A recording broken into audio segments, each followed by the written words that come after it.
Chairman of the Oversight and Government Reform Committee, the gentleman from South Carolina, Mr. Gowdy, for his opening statement. Thank you, Mr. Chairman. In our justice system, we give law enforcement officers incredible powers.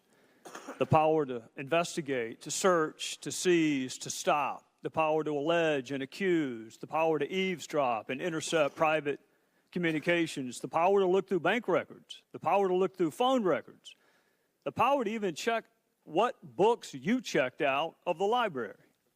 These are awesome powers that must be used responsibly because those powers affect reputations and freedom. These awesome powers are given a correspondingly high expectation that these powers will be used fairly, lawfully, professionally, and in a manner worthy of our respect. About 2 weeks ago, FBI agent Peter Strzok was interviewed for more than 10 hours. We learned that Agent Strzok has a most unusual and largely self-serving definition of bias. Agent Strzok, despite the plain language of his texts and emails, despite the Inspector General's report, and despite common sense, doesn't think he was biased. He thinks calling someone destabilizing the country isn't bias. He thinks promising to protect the country from someone he hasn't even begun to investigate isn't bias. He thinks promising to stop someone he is supposed to be fairly investigating from ever becoming president isn't bias. He thinks talking about an insurance policy to keep someone from becoming president isn't bias. That's for one of the folks he was investigating. He has a different set of rules for others that he's investigating. Agent Strzok thinks saying someone he is allegedly investigating should be elected president 100 million to 0 before he ever interviews her. He doesn't think that's bias. Agent Strzok thinks pronouncing someone innocent before bothering to interview more than 30 different witnesses isn't bias. He thinks claiming you can smell the Trump supporters isn't bias, but he doesn't say a single solitary word about being able to smell the support of any other candidate. To him, that isn't bias. The moment Special Counsel Bob Mueller found out about Peter Strzok's texts and emails, he kicked him off of the investigation. But that was 1.5 years too late. The text and the emails may have been discovered in May of 2017, but the bias existed and was manifest 1.5 years before that, all the way back to late 2015 and early 2016. So it wasn't the discovery of texts that got him fired.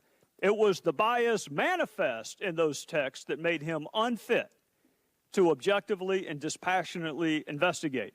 So if the bias existed in late 2015 and early 2016, and it did, his unfitness to investigate existed then as well. Agent Strzok struggled to define bias for the better part of 10 hours. For the rest of us, bias is the prejudging of a person, a group, or a thing. It usually has a negative connotation, but it is a preconceived position or a prejudgment. It is the making up of your mind ahead of time based on anything other than the facts, and that is exactly what he did. Bias is saying Hillary Clinton should win the presidency 100 million to 0 when she was still under investigation, wasn't even the nominee, hadn't been interviewed, and 30 other witnesses had also not been interviewed. In March of 2016, Agent Strzok had Clinton winning 100 million to 0, even though the investigation was far from being over. That is the prejudging of someone's innocence before all the evidence is in. On the other hand, he said Trump would be destabilizing, called him an idiot, abysmal, bigoted nonsense, called him a disaster, said he should F himself. Strzok promised to stop Trump from becoming president before the investigation even began. He talked longingly of Trump resigning 2 months after he was inaugurated and well before the special counsel investigation even began. Strzok even talked about impeachment the day special counsel was appointed. That is prejudging guilt It is prejudging punishment, and it is textbook bias. We live in a 50-50 country, and we accept that.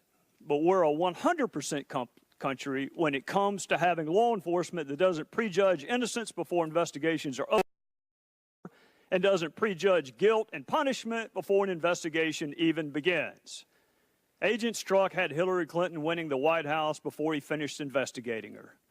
Agent Strzok had Donald Trump impeached before he even started investigating him. That is bias. Agent Strzok may not see it, but the rest of the country does, and it's not what we want, expect, or deserve from any law enforcement officer, much less the FBI. A fair, bias-free investigation is not a Republican or Democrat issue. It's an American issue, or at least it used to be. Chair, thank you.